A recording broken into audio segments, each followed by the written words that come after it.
Yeah. So what we do is I'm not time slots. I will just be happy to sit down with everyone, like as long as it takes. Like this morning, Renee was doing a registration this morning with a guy, and I just felt on my heart really just to say to him, how's his life? How's he doing? So I just said to him that when you basically quite blunt really, when you're going to sort your life out. And you've got to be like that, though, you've got to be like that sometimes, because sometimes that they need to know that the love you got for them, the care for them.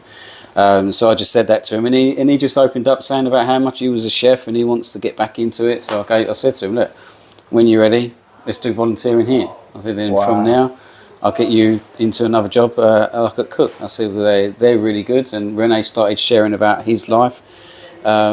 Of when he was in addictions, then he got here, then from cook, then back to here, and the guy was just overwhelmed really about stuff. So, and that's what I said. That's the time, because I wasn't rushing.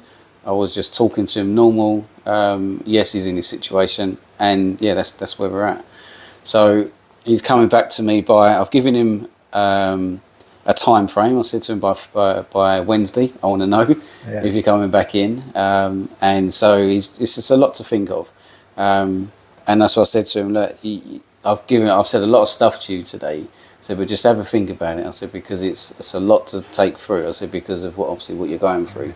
There's a lot to take in. I said, but the opportunity is there. I said, I'm all yours if you want it. Opportunity, you said that word, and we done a video the other day about opportunities. So that's one thing that I will say. This organisation, Tom being a manager, he's come in, he's supporting, he's helping people, pointing to the right direction, but he's creating opportunities. He's creating opportunities, and that is key. That's what we need to do. Create opportunities, spend time with them, and try to nurture them into wherever they're going in life, in a positive way. So it's not a 5 minute. It's trying to fix someone's life. It's not a 5 minute thing. You've got to, and that's what I said. You've got to understand is like what's their main priority. What do they want us to help with? It takes years. Years. I've been here for over 13 years, and really, there's only probably about 5. I'd say about 5 success stories.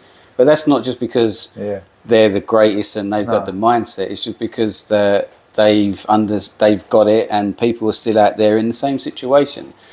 But it just takes a little bit longer. Everyone's different. Everyone's different in the way that they absorb stuff and take it in.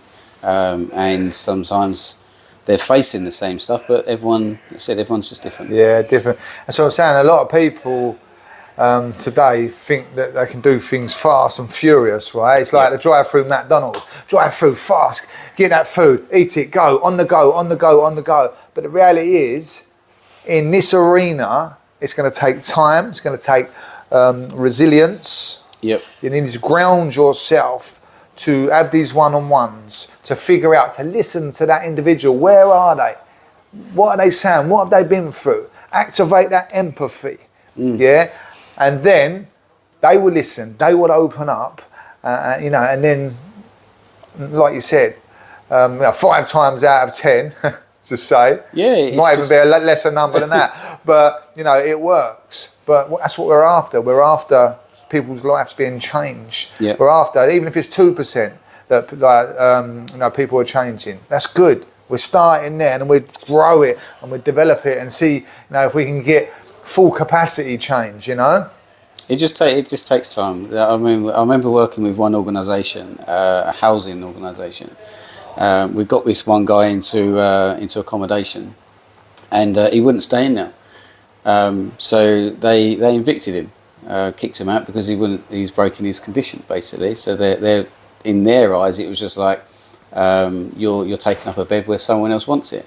So then when we actually sat down and said to him, like, what's the matter? We keep giving you places, why do you keep losing it? It's because I feel claustrophobic in the rooms. He couldn't handle being, he was on the streets for such a long time and couldn't be handled being put in a room. He felt like he was in a prison cell. And he just couldn't cope with it. He had panic attacks. So he was just like, so what they had to do is they gave him the room back, but they said to him, we'd like you to stay in here a couple of times a week. and slowly worked on him doing that. Yeah. But now he's in a supported accommodation. I love that. You're just backing up what I've been saying for a long time. No, I've been saying, Tom, I've been saying that, you know, that the elite, you know, they're trying to do a good thing, trying to pump money into giving people housing, but people come out of prison, they put them in a house, 6 months, they're back in prison, because that's just bricks and water, yeah? It's more than that.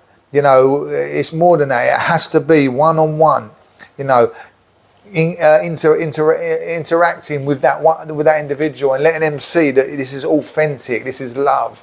But I've been saying that for a long time, so I'm glad that you said that and backed me up on that. Just about supporting. That's what you're taking the time out and actually listen to people. I love that.